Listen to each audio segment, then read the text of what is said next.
Hello, my name is Megan Parker, and for as long as I can remember, I was the shadow in my own family. Overshadowed, dismissed, and made to feel like I didn't belong. My parents worshiped my sister as their perfect star, while I was the one they constantly criticized, overlooked, and pushed aside. I thought helping plan her wedding might finally earn me a place in their hearts, but instead it became the moment they erased me completely.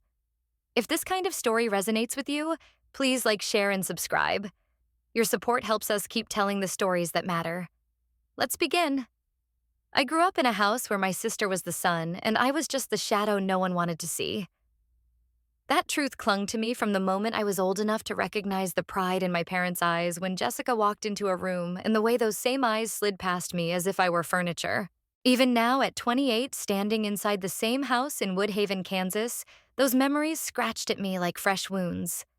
The air was filled with chatter about floral arrangements, caterers, and seating charts, but beneath it, the tension pressed down like a storm about to break.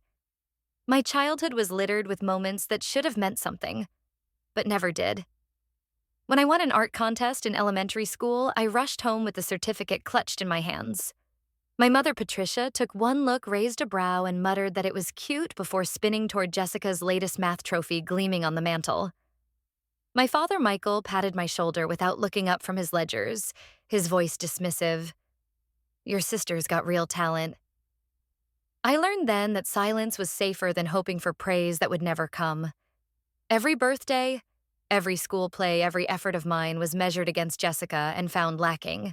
Now the house pulsed with energy for Jessica's wedding, to David Carter, the man she barely had to lift a finger to impress. My parents bustled around as if they were staging the event of the decade, their voices sharp, their movements efficient. I was the one sewing ribbons into place cards at 3 in the morning, the one juggling calls with florists begging them to deliver on time. I knew the caterer's menu by heart because I had memorized Jessica's favorites, even down to the roasted chicken without garlic for Patricia's sensitive stomach. I convinced myself this might be the moment when all the years of invisibility would finally mean something. If I made this wedding flawless, maybe they would see me. Jessica drifted in and out of the house in sleek suits and city heels, her hair shining, her smile effortless. She spoke in short, vague texts, tossing me crumbs of approval. "Looks fine. Whatever you think." The rest of us orbited around her brilliance. I sat in the dining room night after night, my fingers stained with ink from hand-lettered invitations, while my parents hovered, their eyes scanning for the slightest misstep. "You should have picked something more elegant," Patricia snapped when I showed her the catering selections. Her words cut like knives delivered without hesitation. "Jessica deserves better." Michael added from across the room, his tone flat. "Don't mess this up, Megan. Your sister deserves perfection." I forced a smile that felt brittle, swallowing the bitterness rising in my throat. Their voices echoed the same script I'd heard my entire life, that Jessica was excellence and I was a liability.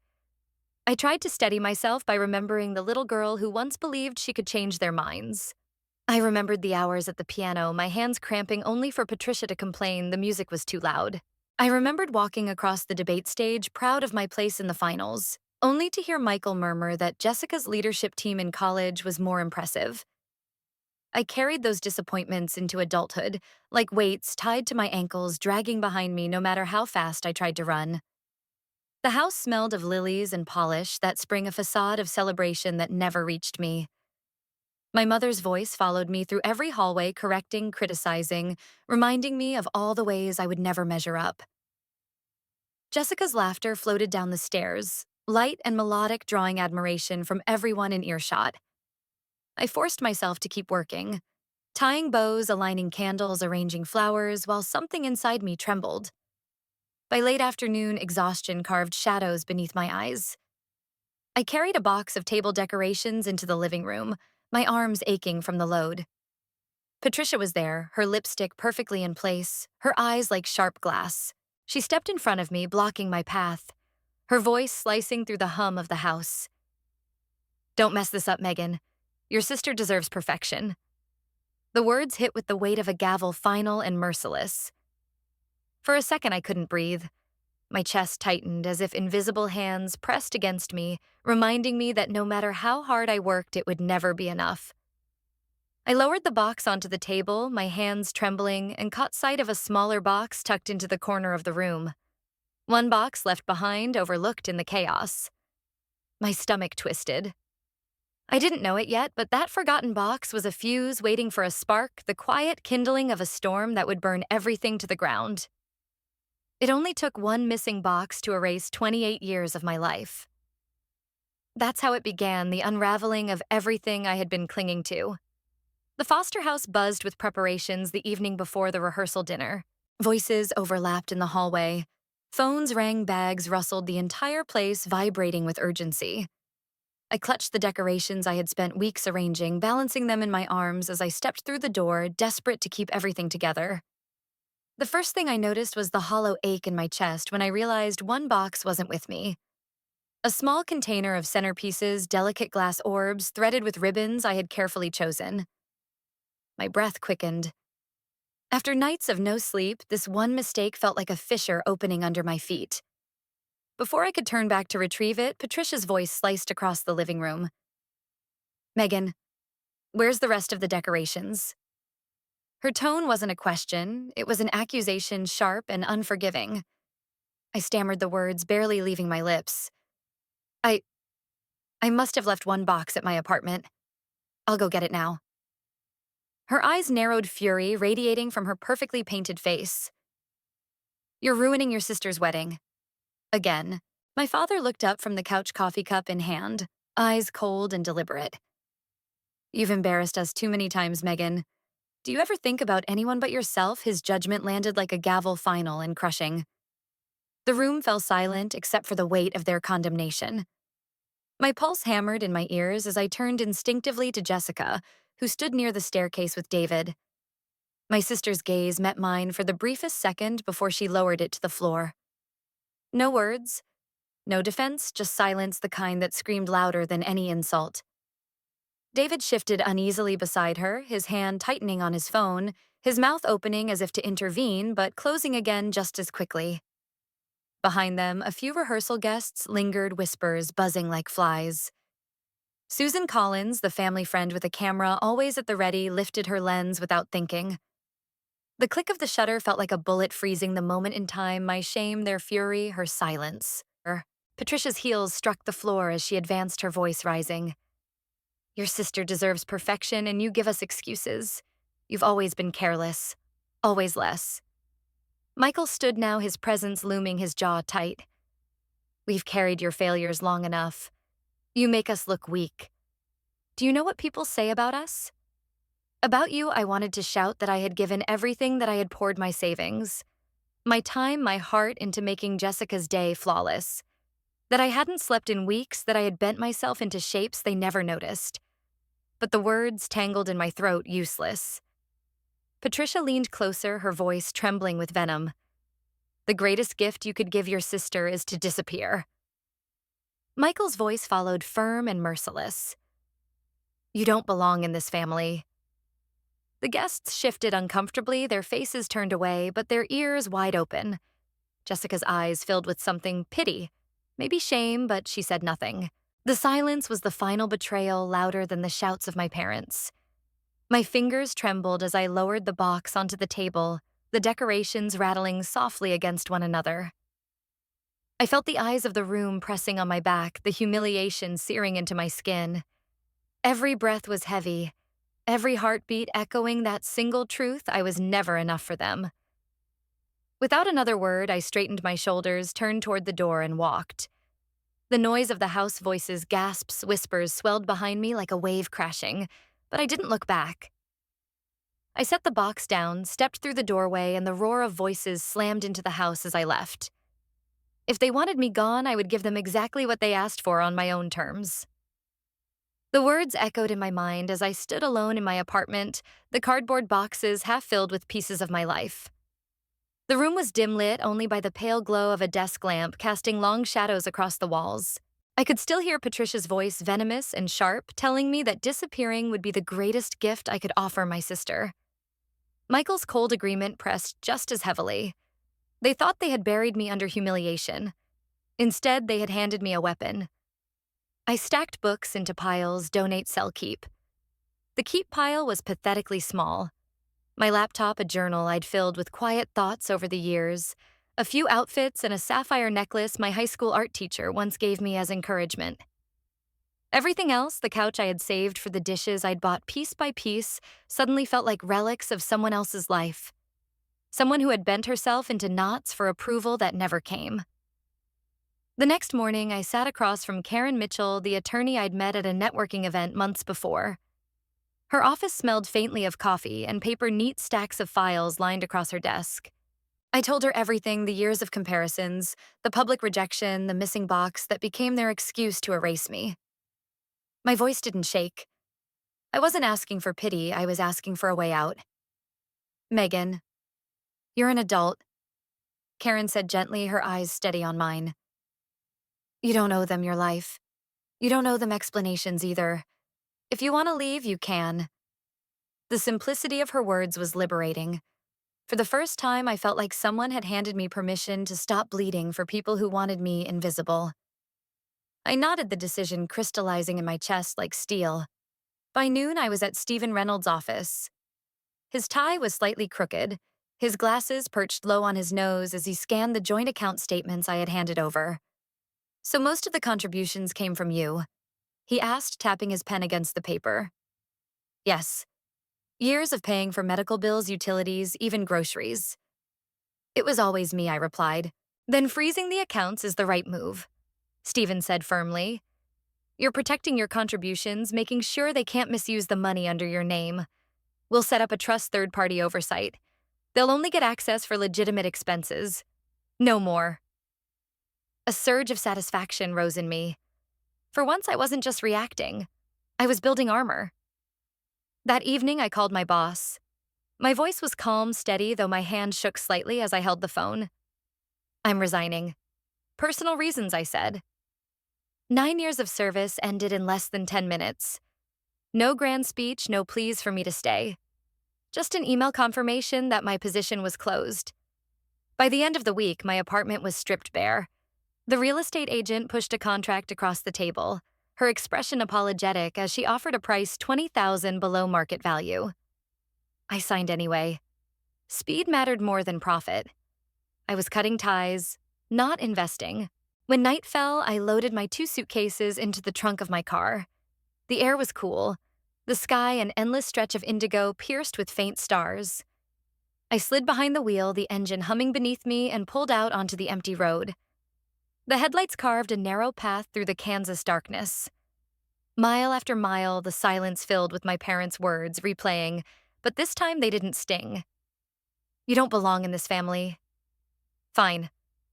Then I would belong to myself.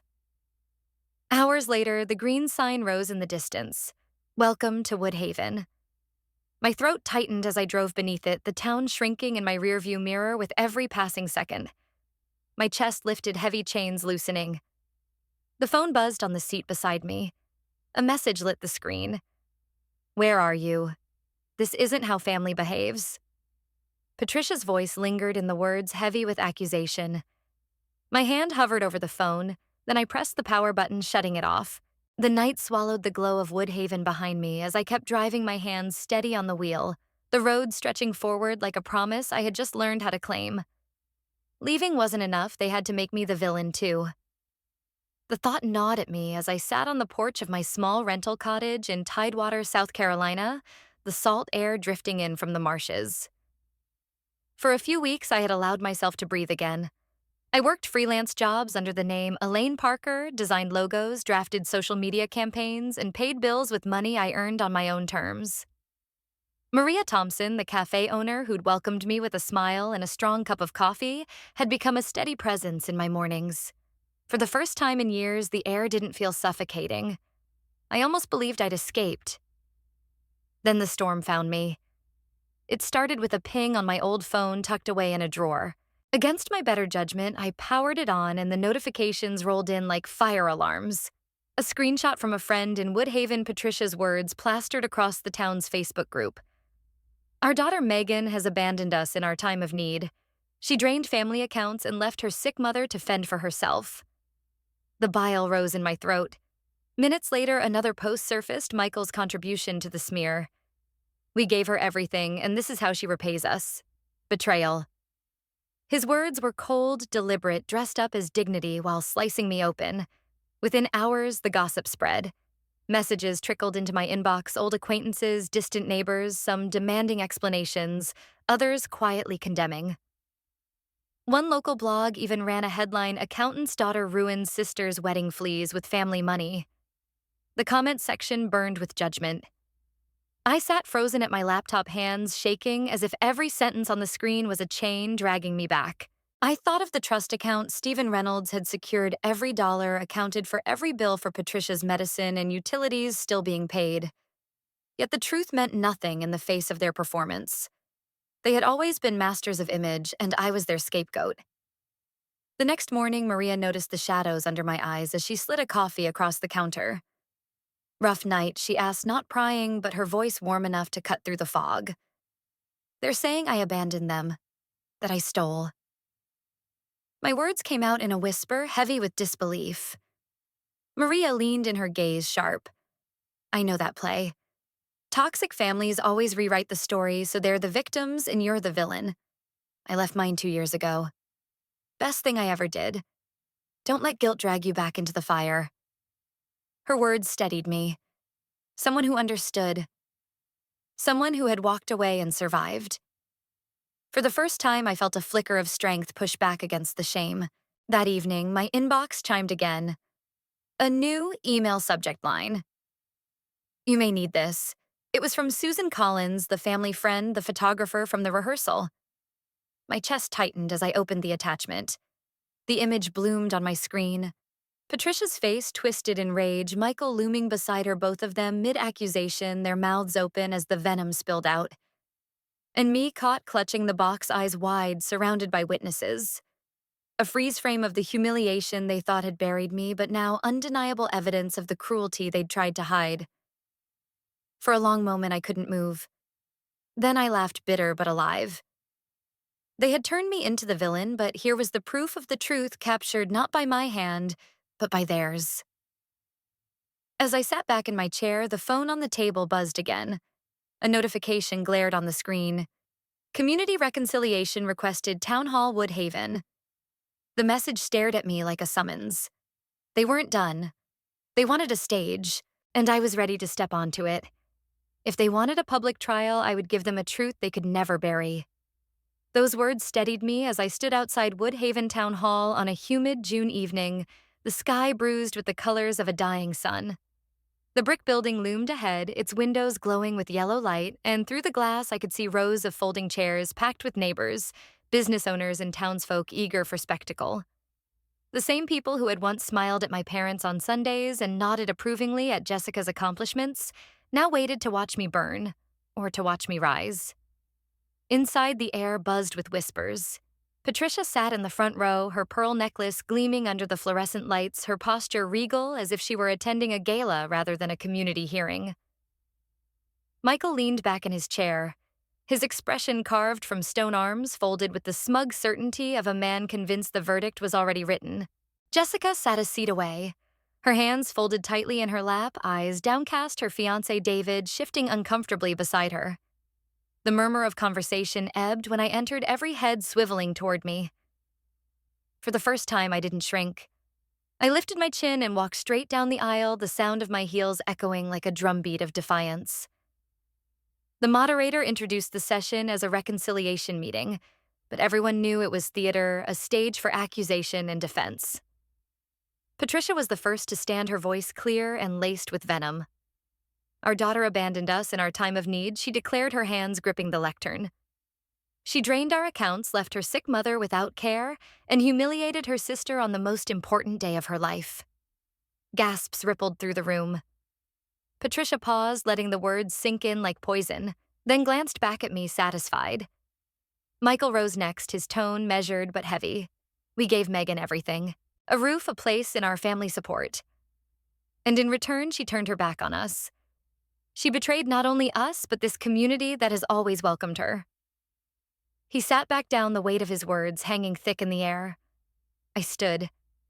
My heart pounded, but my voice came steady. You've heard their story. Now hear mine. I unfolded a stack of papers, the ink still smelling faintly of the printer. For years, I've been the one paying into the family accounts covering medical bills, utilities, groceries. These are the statements. Line after line, deposit after deposit in my name. Look at who really carried the weight. Murmurs spread. A few heads tilted as the moderator took the documents and began passing copies along the rows. Patricia's face tightened, her lips pressed into a thin line. And as for my mother's so-called illness, I continued pulling another page from my folder. Dr. Linda Evans has provided a statement. I read aloud, my voice unwavering. Patricia Foster's recent hospital visit was not life-threatening. It was a stress-related episode. She is in stable condition. The room shifted, eyes darting toward Patricia, whose carefully cultivated image of frailty began to crumble. I drew a breath, then opened my laptop, projecting an image onto the screen at the front of the hall. Susan's photograph filled the wall. Patricia's face contorted in fury, pointing at me with venom. Michael looming, his expression icy. Me clutching the box of decorations as guests looked on. The gasp that followed was sharp, collective, undeniable. This, I said, pointing to the image, is what happened the night before Jessica's wedding. My parents didn't ask me to leave quietly. They told me I didn't belong. They said the greatest gift I could give was to disappear. And Jessica. My eyes found hers, shining with tears, stood in silence. The moderator cleared his throat, but before he could speak, Stephen Reynolds rose from the back row. His suit was rumpled from travel, but his presence was commanding. For the record, he said, voice carrying across the hall, Patricia Foster attempted to withdraw $10,000 from the joint accounts under the guise of medical emergencies. When documentation was requested, there was none. The trust fund was established precisely to prevent misuse. Megan Parker acted not out of betrayal, but out of responsibility. The crowd erupted into whispers, a wave of doubt crashing over the carefully spun narrative of Patricia and Michael. Faces turned expressions hardening. For years, the Fosters had been pillars of respectability. Tonight, the cracks showed. Then Susan stood. The photographer's voice trembled at first, but then steadied. I was there, she said. I saw everything. I took that picture. And I heard Patricia and Michael say the words, "The greatest gift you could give your sister is to disappear. You don't belong in this family." The silence that followed was absolute, heavy, and suffocating. No one coughed. No one shifted. Even Patricia's hands froze, gripping the edge of her chair until her knuckles turned white. Michael's jaw clenched, but no words came. All eyes turned to Jessica. She had been silent for so long, the perfect star, the adored daughter. Now tears slipped down her cheeks and her voice broke as she whispered, "Maybe all along she was the better daughter." The words hung in the air like a verdict. For the first time I wasn't erased, I chose to walk away. The words came easily now, no longer heavy, no longer bitter, but solid as bedrock. In the weeks following the town hall, the ripple effects swept across Woodhaven like a storm no one had prepared for. Foster accounting. Once the polished pride of my parents bled clients day by day. Longtime patrons withdrew their accounts, unwilling to entrust finances to people exposed for deception and cruelty. Patricia, who once thrived on orchestrating charity drives and gossiping with neighbors, found herself unwelcome in the very circles she had ruled. Michael's voice, once the quiet authority behind her, carried no weight now that the facade had cracked. Respect had slipped through their fingers, and no speech could stitch it back together. From my cottage in Tidewater, I watched the collapse unfold only through the occasional forwarded headline or whispered email. I didn't gloat. There was no satisfaction in their ruin, only a strange, hollow quiet. They had written me out of their lives, and now the community was writing them out of its trust. Justice didn't roar. It arrived like the tide, steady and undeniable. One morning, my inbox lit up with Jessica's name. For a moment, my chest tightened. Old habits tugging me toward hope. The message was long drenched in regret. I didn't speak up when I should have. I let them hurt you because silence was easier. I'm sorry. I read it once, twice, and then closed it. There was nothing left to answer. My life no longer needed validation from her apologies. Instead, I poured my focus into the work that was building piece by piece.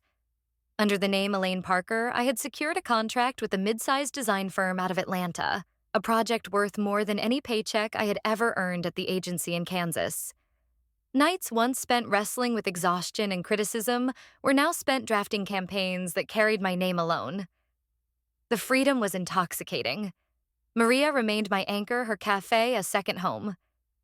One evening after locking up, she pressed a flyer into my hand. Community art fair. We could use your eye for design. She said, her grin soft but insistent. It's time people here know you not as someone who ran away, but as someone who belongs. Her words settled into me like warmth after years of cold. Belonging by choice, not by demand. The days stretched longer, the summer air thick with salt and possibility. I stood often on the porch of my cottage, watching the marsh shift colors with the setting sun, and let the sound of the ocean fill the spaces where shame used to live. On one such evening, I whispered to the horizon I didn't disappear. I was reborn. The truth of it ran through me like electricity, a current that no one could take away. Then my phone buzzed. A new message glowed on the screen, this one not from Woodhaven, but from a corporate client in New York. We'd like to discuss a long-term partnership. Are you available for a call this week? I smiled, the future opening wide before me. I hadn't gone. I was free. Betrayal once tried to erase her, but truth turned the tables and left her stronger than ever. Justice did not come swiftly yet. When it finally arrived, it shattered illusions and exposed the cruelty behind the polished facade. When injustice is met with unwavering courage, the verdict echoes far beyond the courtroom of gossip. It reshapes destinies. No wall of lies can stand forever against the tide of truth. If this story moved you, like, share, subscribe, and comment. Your thoughts drop a 1 if you felt her pain and triumph.